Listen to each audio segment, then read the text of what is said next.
What I'll start with is the Form E12. It's dated 2 of 2015. It's the MSTEI Required Equipment Inventory, and it's labeled Level 1 through 4. And I'm going to bring that up on the screen. And if you're not attending with the computer, you can go ahead and open that up on your computer, or if you have the hard copy in front of you. So this document here was created. It updated the previous E12 form that was out there. And this one is all-inclusive, and it was developed from the National Instructional Guidelines for all levels, EMR, EMT, AEMT, and paramedic. And as educators, you're familiar with those documents. The scope of practices were also used. We have the National EMS scope of practice and the Kentucky 701 scope of practice matters. And both of these outline what the providers are able to do skill-wise. Another document that you probably have not seen yet, it hasn't been released, we did an emergency 701 regulation change for the scope of practice to address the advanced EMT scope of practice for the folks who are finishing their courses and going out to work. When we did that, we also adjusted some of the other areas that needed to be addressed. And it happened to include the training and education for the supplemental curriculums. So the national scope of practice is in our regulations, and that's what most states in the nation use as their base, like we do. However, states will evolve and have to increase their scope of practice as the services communicate their needs to their state agencies.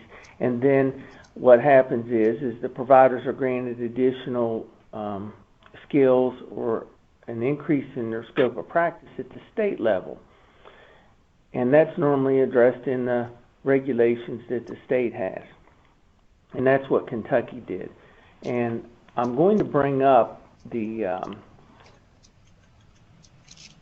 documents that have the supplemental curriculums in them that I'll be releasing once we get the regulation back from the governor and after he signs it. And then, of course, you know, the regulation will go through the normal revision process, so, you know, we won't be circumventing anybody's comment period or any input into it. The supplemental curriculums that I'm showing you, once this document returns to us, I'll be releasing these to all the TEIs. And in the new Kentucky 701 scope of practice, you'll see that there are 3 AEMT increases, 2 EMR, and the rest are EMT. Yeah. You might want to check your phones and mute your phones because others will be able to hear on the call. Then the rest of these are EMT, and you'll see things on here that you're familiar with, and then you'll see things that you're not. Some changes are there's been an addition of the nasal administration of Narcan for EMR and EMT.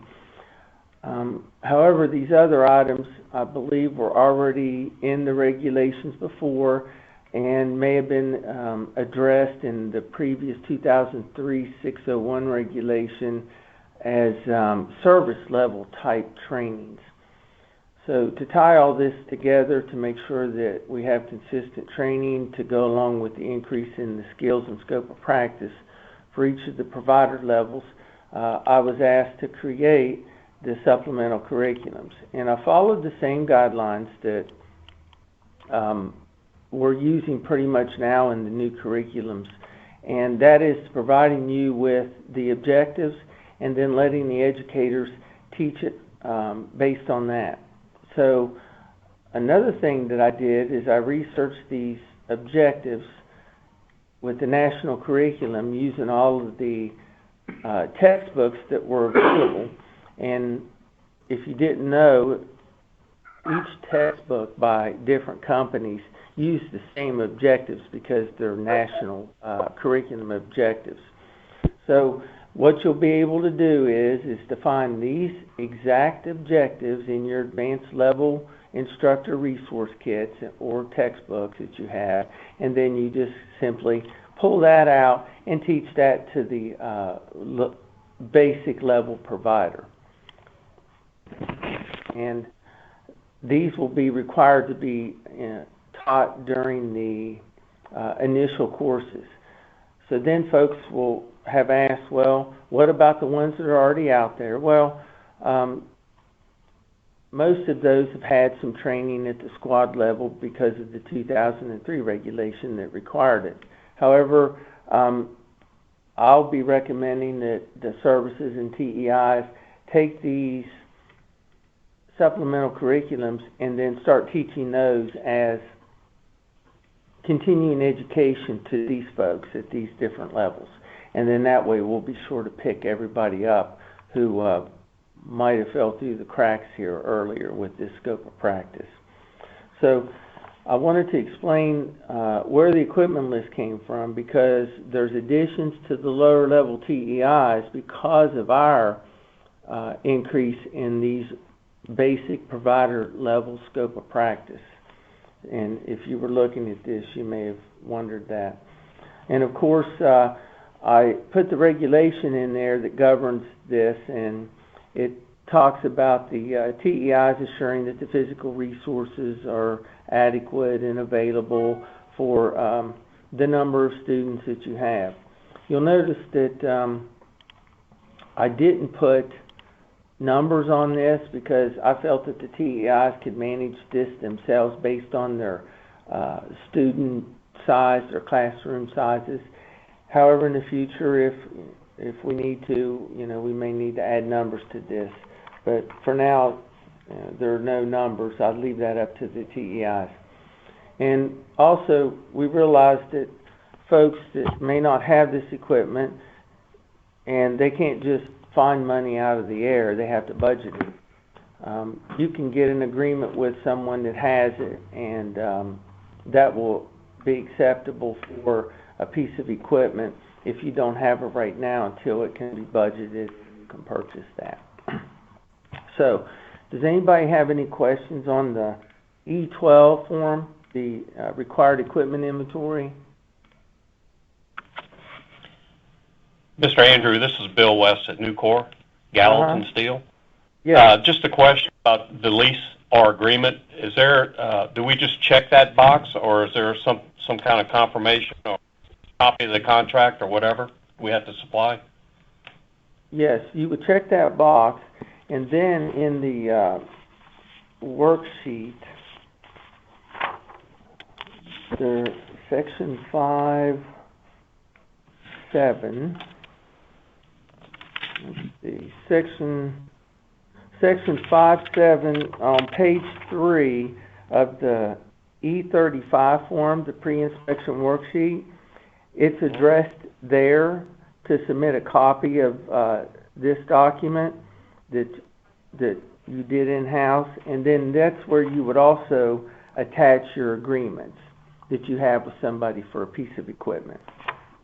Okay, so we just basically, if we're going to use, for instance, our the ambulance service in our area is Gallatin County EMS. So if we could just get one document and list whatever equipment they'd be willing to supply us during that period. Okay. Yes, and you'd have to put the wording in there that would satisfy the reg that they'll be providing you with these items whenever you have an initial course at this particular level. And if there needs to be an agreement like a 30-day notice or 10-day, 2 weeks, you'll want to discuss that with your lending agency up front so you can get that in writing so you don't run into the situation of, well, it's not available for you. I didn't know you were going to need it. I understand. Okay. Yeah. Okay, well, I'll move on to the next document then in the inspection forms. And let's go to the E35. It's the 2 of 2015. And it's the MSTI pre-inspection worksheet level 1 through 4. And I'm not going to read everything to you because you all are educated folks and you can read yourself. The top is self-explanatory for filling in the box. The instructions tell you how to manage the document, and that these policies will be uploaded in KBEMS under the agency's number or /TEI. And this hyperlink on the document will take you to some screenshots that tell you how to upload the policy. The next piece on there, I put the 601 regulations. You could click it and have it. So these two worksheets for the level 1 through 4 and the TEI were developed from the 601 reg. So I would recommend that you print you a copy or open yourself a copy of the 601 regulation, and as you're doing your worksheet, keep it handy, because what you do is you just simply reference the number that you see on your worksheet to the regulation. I didn't have room on these worksheets to be all inclusive in the text that were on the regulation, so I tried to pull out the meat or be verbatim where I could. But you may want to have this handy so you could read the complete section that it's referring to. And that's what I do. I keep it handy when I do that same thing. And I have on the screen here the 202-601. Now, I realize some of you may have saved some of these documents from the past because you've been around a long time. Make sure you're using the 601 that's dated effective 10/17/2012. And if you go to the end of all the regulations, it will give you the effective date. Because there is, the previous is the 2003 document, and it is not the one you want to use. All right, so I'm going to go back to the 35 and move on. Oh, sorry, there we go. Nope. Okay, so you can see here that you'll put the date that you completed it. It may be one day, it may be over a period of a week, that's fine. The first box, like 2.5, if you go to section 2.5 in this regulation, the 601, there it is. And that's how you would reference that. Complete in the MSTI app. And Drew, these applications will show up in their KBEMS account since they're the TEI director? Correct. As long as they're listed as the TEI director or an operations officer in KBEMS, when they go to applications and select applications for that TEI service, the TEI renewal application will show up in the list. Okay, and this is the application that you'll need to use. The previous TEI application that you may find in the form section on our webpage is not the one you'll want to use. We have redone the TEI Renewal app and the application so that it goes along with these pre-inspection worksheets.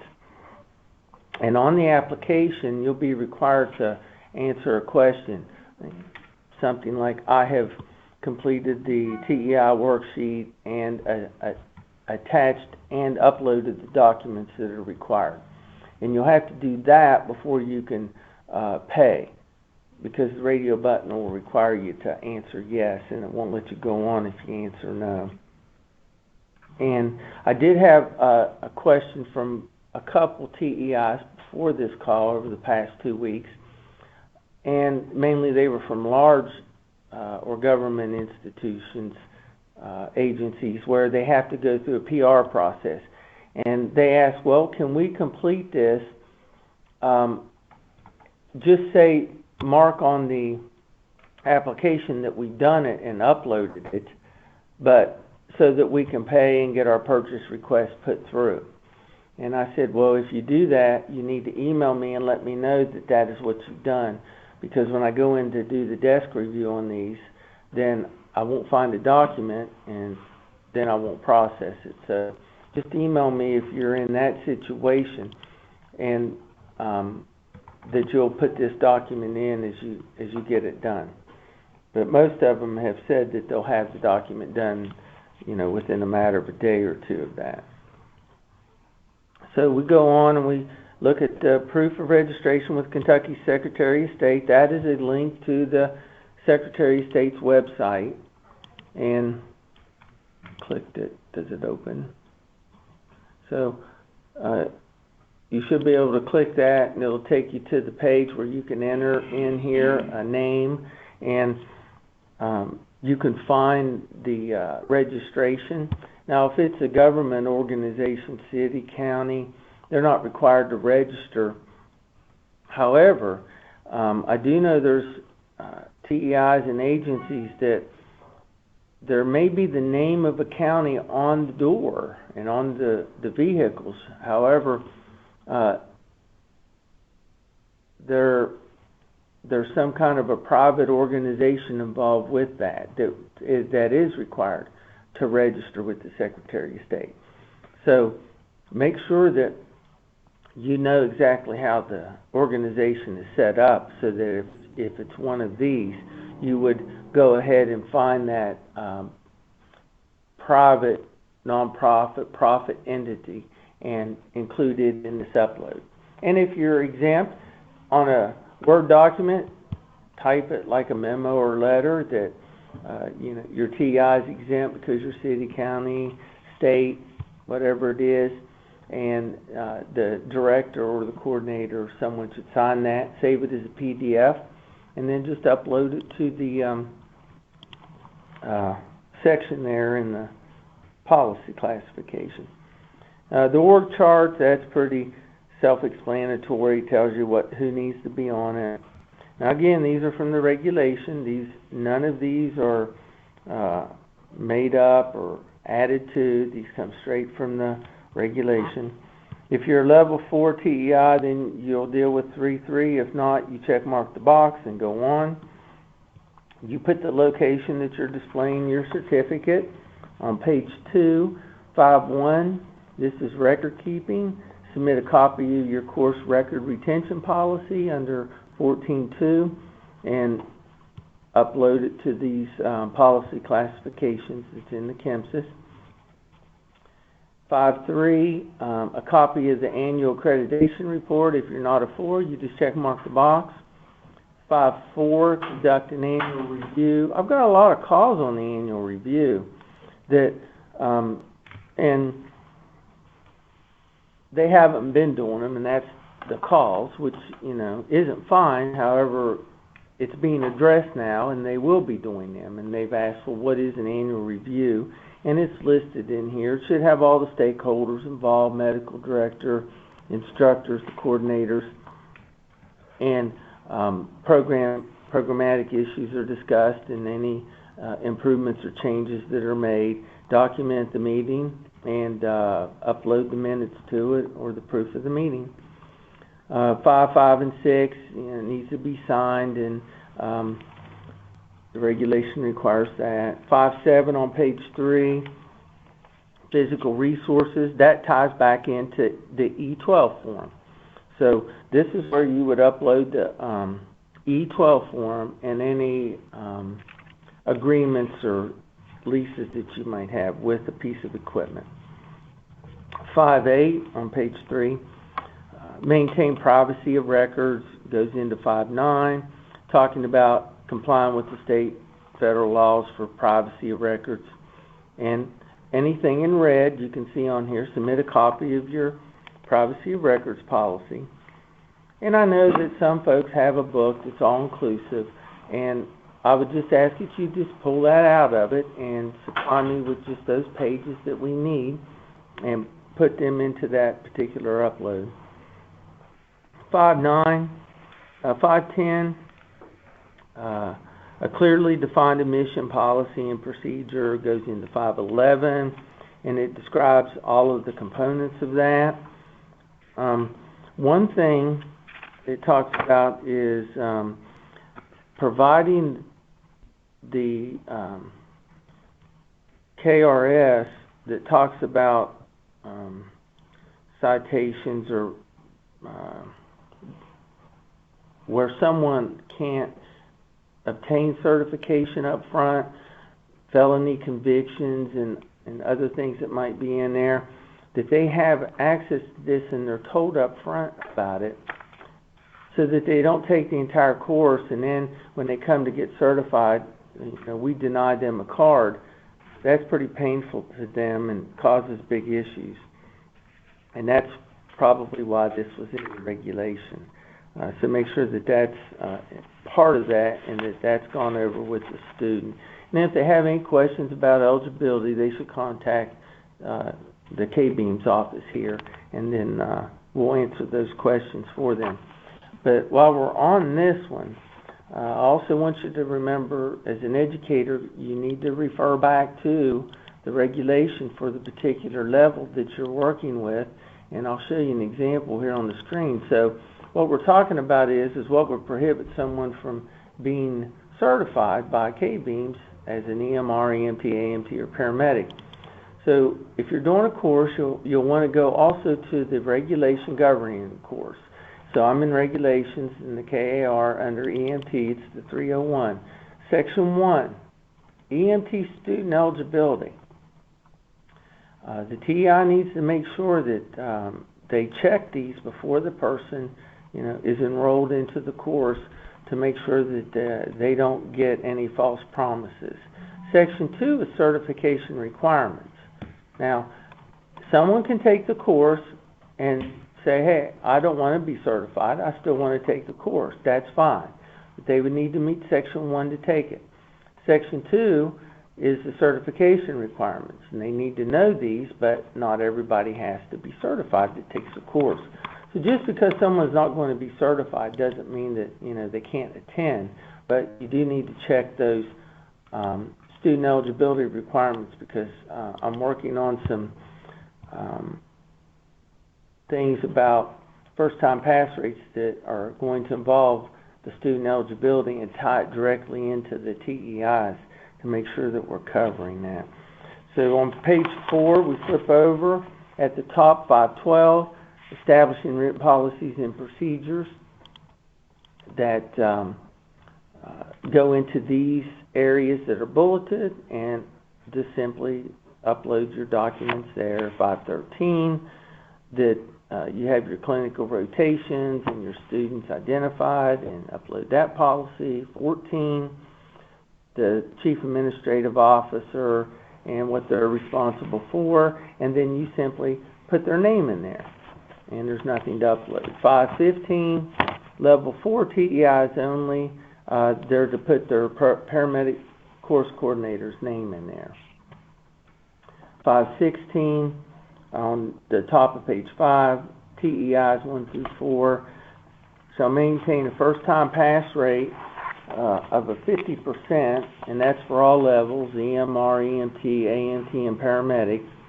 And I'll run this on March the 31st for the preceding 24 months to determine what the first-time pass rate is. And then if a TEI is below the 50%, I'll contact the TEI directly and start communications with them. We'll probably have a meeting, talk about things that they can do to improve their pass rate, but they'll have to also write a plan of correction, and they'll be placed on probation. And if the first-time pass rate doesn't improve by the next renewal site, the TEI will not be renewed. 517, TEI competency demonstrated with remediation of the students. Now, in the past, we've had TEI say, well, I don't have a remediation policy. Well, if you don't have a policy, then you're not in compliance with 517, and you won't be a TEI. So all TEIs will have to have a remediation policy to deal with the students who finish the course, take the test to National Registry, and they don't pass it.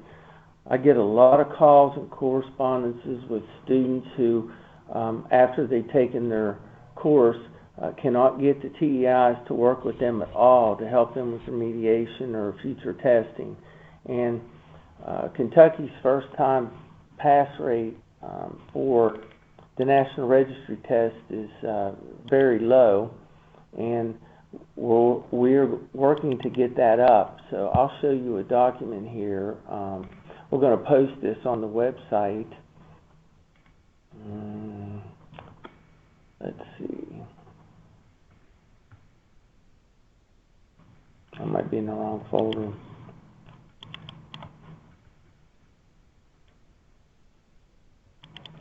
Here we go.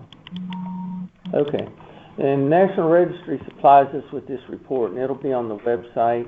I'm going to scroll to the bottom and just show you. We're 45 out of 51 states on first-time pass rate for EMT, and we're 44 out of 48. That's pretty low.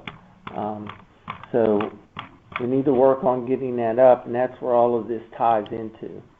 And this remediation policy will help us get folks who are trying to get their certification but are struggling with it. The 7.1 on page 5, complaint reporting requirements. Nope, I'm sorry, compliant with reporting requirements. This is submitting a list of your courses that you've had. And if you haven't had one of these courses, you just check mark the box. And then, next year, next renewal, if you have any, then you would add them in. 8.2, adjunct faculty for courses.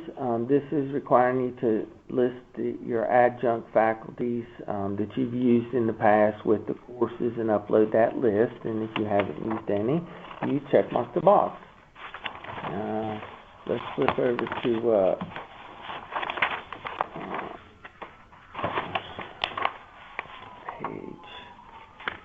lot of pages. Page 6, 8.3 at the top. These are skill educators that have assisted. The same thing, you'll make a list of those in the courses and upload those. If you haven't used any, check mark the box. 8.4, you submit a copy of your medical director contract. I'm not looking for numbers or anything. If you want to white out how much they make or things like that, that's fine. We want to just see that the contract is there or the memorandum of understanding and these items are addressed.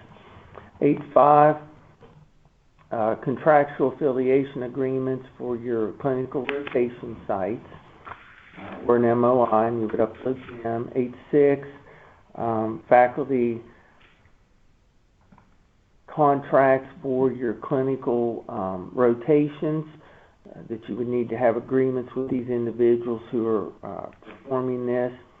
9.1, EMR courses, and this is simply from here on it goes into each level. So 9.1 starts with EMR, and I would just like a copy of your outline or syllabi for each type of EMR course or provider course you do. An example would be if you have a 1-week EMR course and it runs 8 hours a day, I just need that format. And then if you do one that's a 4-hour block twice a week or 3-hour block 3 times a week, just include that one too. On page 7, 10.1 EMT, same thing. Submit your syllabi and the different ones. If you have one, that's all there is. And if you're not offering the course, you check mark it so there won't be any. 10.2, submit copies of your clinical or field rotation requirements, so that's your policy on that. 10.4, 11, and 12, EMT, AMT, and paramedic, submit a copy of the clinical remediation and appeal policy. And any one of these where it says, submit the policy or the agreement, just look at the regulation above and just simply target these items, and that's all that's required. 11.1 on the bottom of page 7 is the AMT syllabi. Flip over to page 8 at the top, which is 11.2, eligibility for certification as an EMT, completing and meets the requirements, and it has those in here for each one of the levels that are trained. Each paramedic course on 12.1 underneath of that. and that's the syllabi 12.2, a copy of the field clinical agreements, and you can see that these are they're repeats of each one of the levels, EMR, EMT, AMT, and paramedic. 14.2, any contractual agreements that you have for your continuing education. So 14.2 is mainly what the CE-only TEIs run off of, but any level 1 through 4 TEI is also a CE TEI. And if you already have the other documents in place, you're meeting these requirements. 14.3, this is saying that any of your continuing education courses that you've done, you would just make that the list of those and then submit that. And if you didn't have any, you check mark it. And then you sign it, print your name, date it. You would upload this to the application. And then this is what I'll look at when I'm doing the desk review for your TEI. You know, okay, if you check mark that box, then I know there won't be a document. And that's how I'll be doing the majority of these, is through desk review, and we won't be doing any site visits unless there, are specific issues or first-time pass rates that are below the 50%. So I'm going to go to the next document here, and that's the final one. I saved it for last because the pre-inspection worksheet for the CE only is very short, and if you're level 1 through 4 TEI, you already have all this. And you'll see that it's much smaller than the 1 through 4, and the reason for that is that the regulation only has this one little section in there for the TEIs, and you'll notice that I've included all the same requirements for all TEIs, and then it gets down and starts focusing in on the CE TEIs.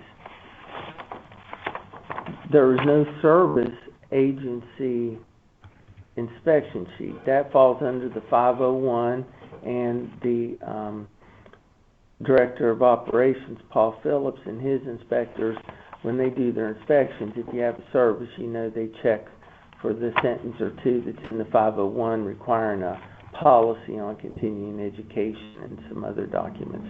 So this has nothing to do with the service level ones. They are mentioned in here and are required to report, but it ties into the 501. So you'll notice that on the CE worksheet, and if you look at the equipment inventory, it's only for level 1 through 4. Continuing education TEIs don't have equipment that they need to access like the initial courses that the level 1 through 4s do. So there's no equipment requirement for them. If they do a course that requires equipment, it's normally through another governing board or agency like American Heart, Advanced Cardiac Life Support, and they have all the checks and balances built in there for the equipment that they might need. So that's why they don't have an equipment list for CE only level TEI. And then of course this one's signed and dated and uploaded to the app. And some other questions that I've had from TEIs are, I'm a level 3 TEI, but we haven't done any classes.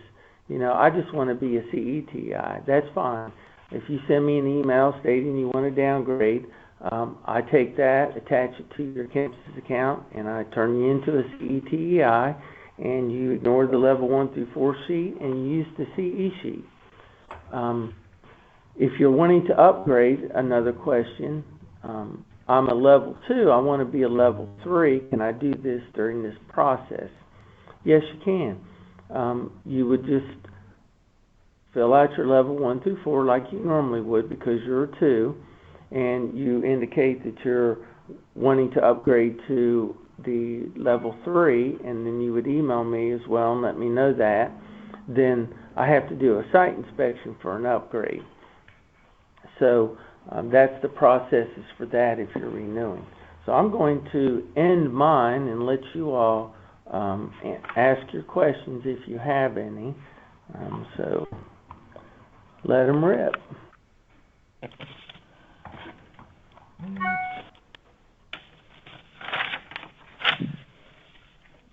Mr. Andrew, Bill West again at Nucor.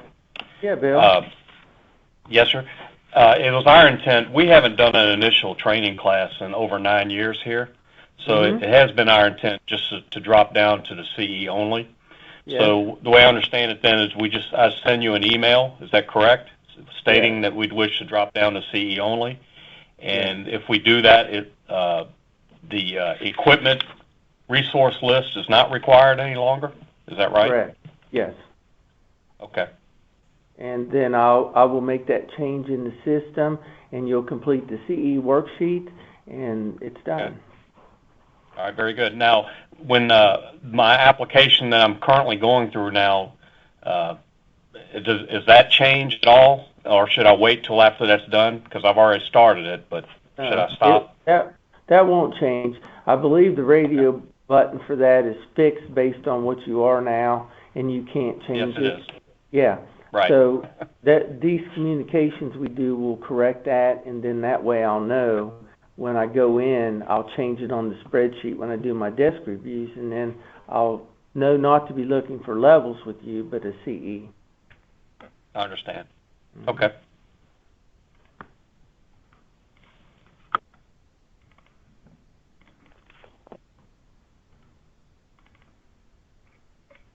I'll give you a minute or two to think about it, and go ahead and ask. I'm sure someone else is thinking about it, or whoever may listen to this presentation after today may appreciate your question. We have the group here and present that's involved, the data administrator, certification specialist. Everyone's here to answer. Bob, I had a question. It doesn't really necessarily pertain to these worksheets, but when I logged into my Chemist's account, the initial application for my TEI is not showing up. So is that something I just need to contact you later to have you adjust that for Clark County Fire Department? We'll check on that. If you want to entertain another question, I'll look to see. Okay. And confirm that they're receiving. Yeah.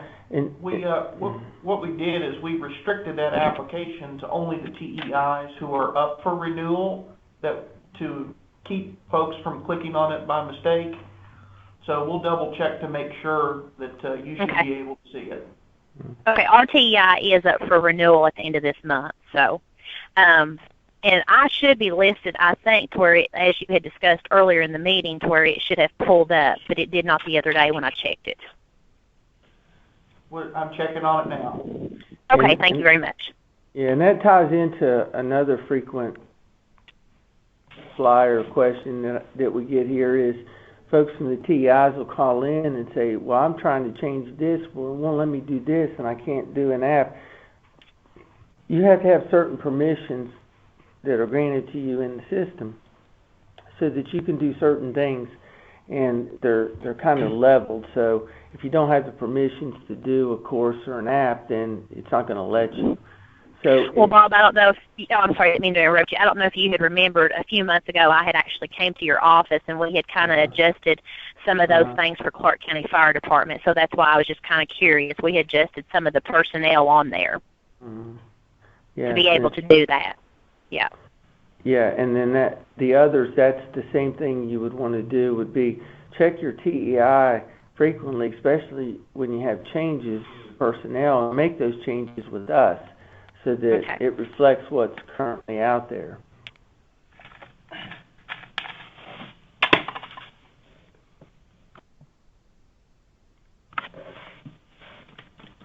Mr. Andrew, this is Bill West again. If no one has another question, I have another one. Sure, go ahead. And it has to deal with Section 5.9 on page 2 of the CE only. Yeah. And it deals, I guess, with privacy issues with records and things like that. Yes. Our company has their own privacy policy as far as record keeping and disclosure and all that. And I didn't know if you needed something separate that just dealt with the TEI, or can I just send our company information as far as record keeping? Would that suffice? Yeah, the company information would be fine, because if that's what you're using, that's your policy. All right, sir. Okay, thank you. Yeah. Bob? Yes. Yes, Diane Loxton with Stars of Life Qualification Services. Oh, hi, Diane. I hope I don't take too much time. I have about 3 questions here, and sorry to take up the time here, but I just want to get a couple of things behind here.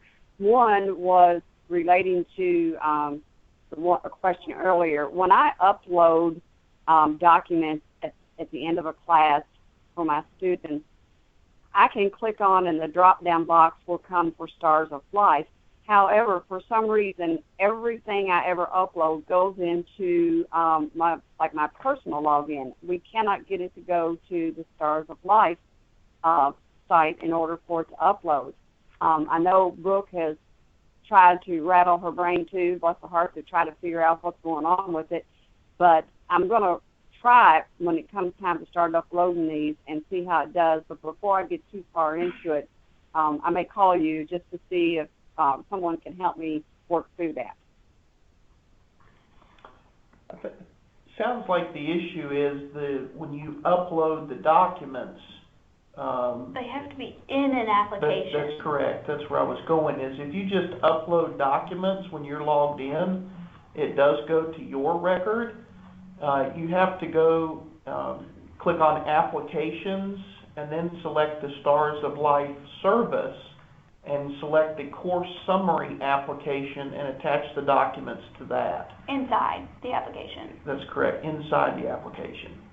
Okay, I might not have done it. I know that I do click on to the service, and I know Brooke was with me a couple of times. She even tried it herself, and it wouldn't do it. But next time you want to go through it, give me a call, and we'll go through it together. That would be great. If there's a system issue, we'd like to replicate that so we can document it, turn that over to the developers. I think it's a Diane issue. I just need to try to figure it out and get it straightened out. But thank you for that, and I will before it would cause any more headaches for you all to, move things over. Another thing is we are approved for the EMR, the EMT, the advanced EMT classes now, which we have not offered, and the paramedic. However, we do not do the paramedic programs anymore because we chose to not go through the accreditation. What level does that put Stars of Life in now? You're level 3, and that's AEMT, Advanced EMT, EMT, EMR, and Continuing Education. That's what I thought. I wanted to just double check on it. Thank you so much. Oh, now, one more, everybody alone. On the student handbook that we distribute out through our orientation has so much of this worksheet information on there. Is that sufficient to take that from our handbook and to upload those with the information that has? Yes. What I'm looking for is your policy. So if you're operating now and you're using that as your policy, then that's what we would like to have. And in the future, as time permits, I'm going to try to get some QA built into this where I can go in and look at these documents in depth and then provide feedback to the TEIs. And we're working on an educator's handbook through the Education Committee, and it will take probably 8 to 12 months. And when that is released, it should have all the resources in it that an educator or TEI will need to develop a comprehensive manual or policies for any of these. Well, thank you for your help. I just wanted to hear it for myself on a couple of things, and I'm sure I'll have more, but I'd like to get into here and work into it first. Yeah, well, appreciate your questions, and of course, any of you can call or email, if you think of something later. Thank Bob, you so much. while we're on the phone here, I did look, and the Clark County officer should have access to the TEI 161 Renewal app. So if, I think that was Jennifer that was on the phone. Yes. Jennifer, if you'd like to call my office at the conclusion of this call, and maybe I can troubleshoot with you offline. Okay. My My number's 256-3572. Okay, thank you very much. 572. Okay, thank you very much. You're welcome.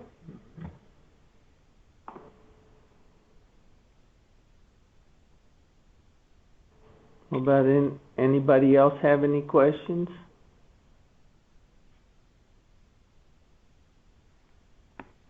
Is anyone having any problems navigating their way through this process?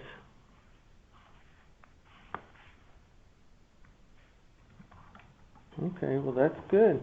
Well, you know, I really appreciate you all calling in. It makes a big difference when the educators participate in calls like this that we have. It's going to help all the other TEIs as well once we post this and others can watch it.